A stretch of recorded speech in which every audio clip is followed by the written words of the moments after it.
Hey guys, it's Woody the Unexceptional Gamer, and about a week ago on the Shucks You vid, I said if we got 15,000 likes, I'd tell you guys all about my son. Now and then I've alluded to his special situation, and I have a guest here. So who is my guest? Mrs. WoodysGamertag. Yeah. So I thought I'd have my wife on here for a dual com and tell you guys what the deal with Colin is. So I'll start. What's the deal with Colin? The deal with Colin is that he has speech apraxia, auditory processing disorder, sensory integration disorder, phonological disorder, autism spectrum disorder. Basically, he doesn't talk really well, and he does some strange things. Yeah. So that's is he retarded? No. No. So why would you say that? Because he can learn, and he's really bright. He's always been good with puzzles. He does games well. He knew his alphabet and a lot of things that visual learners would pick up on pace or ahead of pace. Yes, and they've never said he was retarded. Yeah, right. So when you have a kid who's just not quite right, you get just about every diagnosis out there. And it depends on who you see. Yeah, and that's one that we've never had. Right? No. So let's see. His talking. What is his talking like? He uses. How old is he? He's 7.5. He uses a few words in a sentence, mostly 1 and 2, maybe 3 word phrases, 4 if you're lucky. He leaves the end off words. He will mix up his letter sounds when he is repeating back to you something. So he really has auditory processing is when you can't process what you hear in your brain. Your hearing is fine, but when you just can't repeat it back. How's auditory processing different than being deaf? The structures of the ear are all working normally, except for when your brain is processing this information. It processes it differently, and it doesn't kind of hear what someone is saying. So they may appear deaf, but they're not. Right. So I remember, I've been to some of his hearing tests, and the way it works is they put you in these rooms that are totally soundproof, almost like a musician would record in with that sound-absorbing stuff on the walls. And then they have little speakers in areas. And they would play, for example, like a bird sound from the top right corner that was really subtle enough that I could barely hear it. And his eyes would dart up into that corner, making it obvious that he sort of located that sound. Except if they said it. What they would do is they would do all the sounds, and he would be great, and then they would do words. And they would say, point out the picture of the hot dog. And he would look at them like they were speaking in a different language. So when they asked him to do something with language, he would have a hard time. So it's funny, that his ability to hear is just fine, but his ability to make any sense out of it is not there so much. He while he knows that you're talking, he doesn't always get what you're saying. And that's improved a lot, actually. I think we're describing him pretty well, the him of 2 years ago. The him of today, if you keep your sentences kind of short and choppy, he knows what you're talking about mostly.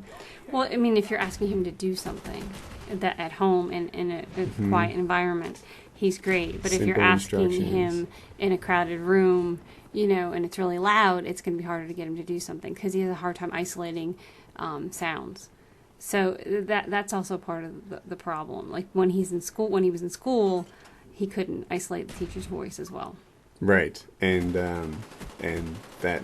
So I was gonna say, some of the conversations we have with him now, and he's 7, by the way, is he'll come upstairs and he'll say, "Daddy, dinner's ready," and or maybe he'll say, "Daddy, Mom wants you," and I'll say, "Why does Mom want me?" And he'll say, "Dinner's ready," and that's the extent of the kind of verbal back and forth that he's ready to do now. On the other hand, there are other nonverbal things that he picks up really well, and that leads us into he's being homeschooled. Yes. So. Why'd we pull him out of school? We pulled him out of school because he was having severe anxiety related to school. When we pulled him, he was covered in 40 Band-Aids and had his feet wrapped up. He was afraid of other children, which he was never before. He was violent. which he was never before.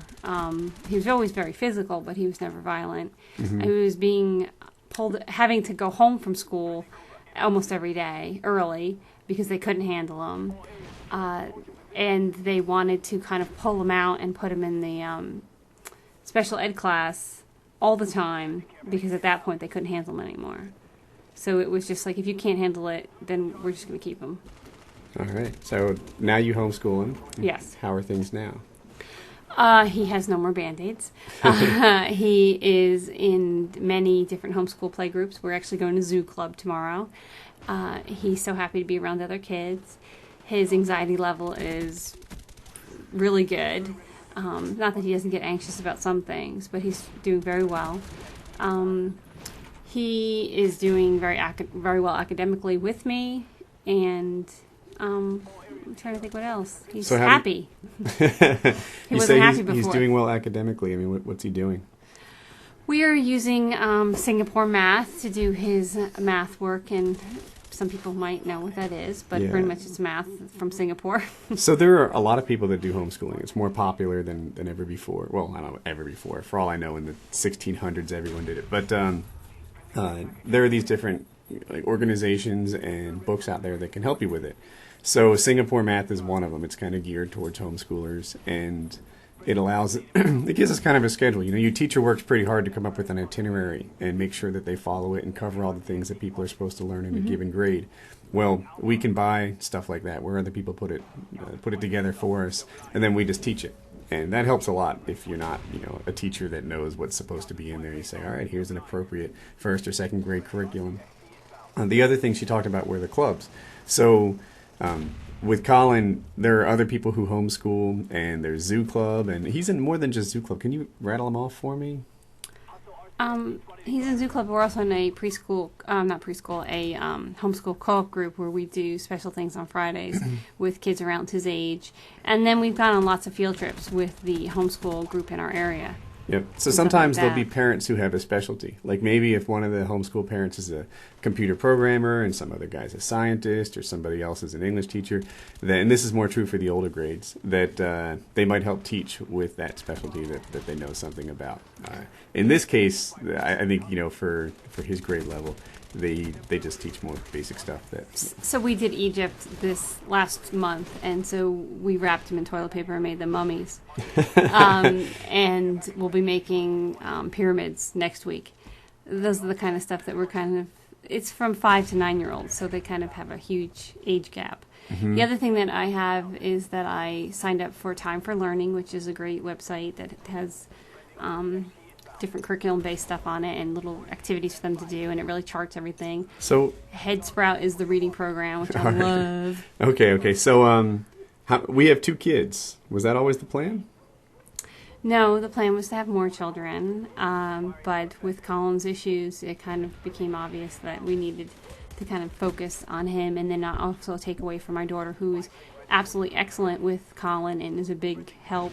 Yeah, she's with amazing. Him, and really has, especially in therapy sessions, she works with him and will be like a mini therapist. All the time. We have kind of the full spectrum on the kids. We have a girl, we have a boy. Hope is just like academically gifted and always on top of this stuff and makes friends easily. And then there's Colin, who struggles with all kinds of different things. And so we get to see the whole the good. Yeah, we can see the good and the bad of the school system, and yeah, exactly.